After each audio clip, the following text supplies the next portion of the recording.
Leech and the Horse. Once, in a village that lay beneath the shadow of a vast and ancient forest, there lived a leech known for his craft. He was the village's only healer, though many whispered that he dealt as much with the dead as with the living. His hut stood at the furthest edge of the village, where the wild things pressed close, and the villagers only sought him out when sickness overcame their fear. One autumn, an illness swept through the village's livestock. Horses fell first, their eyes turning glassy, their breath rattling in their throats. Then the cattle followed, then the swine. It was said the sickness began in the forest, where the beasts of the wood had sickened first, creeping forth to claim the village's barns. When the first horse fell, the leech took his knives and went to inspect the corpse. The animal lay stretched in the frost-rimed field, its body rigid and swollen. He cut it open, and within its belly he found something that turned his blood to ice. Its organs were black, slick with something beyond mere decay. He prodded the darkened liver, and the flesh shuddered under his touch, as if something within it still lived. The air was thick with a scent that made his head swim, rot and something bitter, something sharp. He recoiled, but it was too late. By the time he reached home, he was burning with fever. His apprentice, a girl who had studied beneath him for years, found him raving in his bed. She wiped his brow, whispering prayers, but he would not calm. He spoke of things beneath the skin, of whispers in the blood. He clawed at his own flesh, and before long, dark lesions bloomed across his arms. The sickness took him before the week was out.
The family's doom. The apprentice did not leave his side. When he died, she sealed the house and waited. But the sickness was hungry. First, her hands blistered, then her breath came short. Her skin grew pale and her lips darkened. By the time she felt the true weight of her illness, she'd already spread it to the others within the house, the healer's wife, his son, the servants who brought water to his door. The infection ran its course swiftly, like fire in dry hay. By the month's end, the house was silent. The villagers, fearful, burned the house and all within it. The flames licked high, smoke twisting into the sky like blackened fingers. When the fire died down, they shoveled dirt over the bones and turned away, hoping the earth would keep the sickness buried. For a time, it seemed their hopes were true. No other villager sickened. The livestock, though depleted, no longer fell to the pestilence. The village exhaled, warily, and life resumed.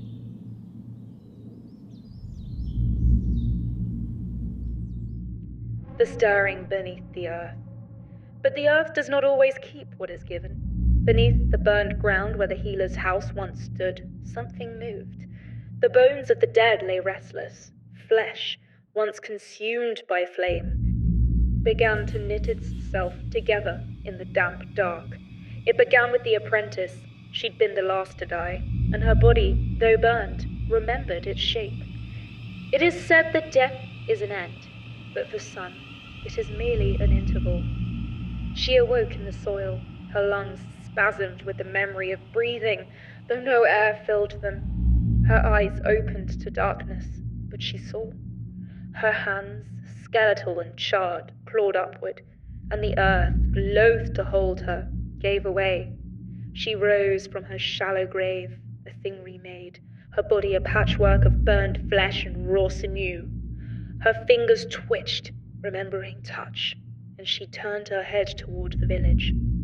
There was hunger in her belly, but not for food. The return. On the night of the new moon, she walked the village streets. The dogs did not bark at her passing. They only whined and crept into the shadows. The wind was cold, but she did not feel it. Her feet left no prints in the frost. She went first to the home of the blacksmith, a man who had once given her a silver ring in secret. She knocked, and when he opened the door, he did not see her at first, only the darkness beyond the threshold. But the darkness had eyes, and when he met them, his breath caught in his throat. "Do you remember me?" she asked, and her voice was the rustle of dead leaves.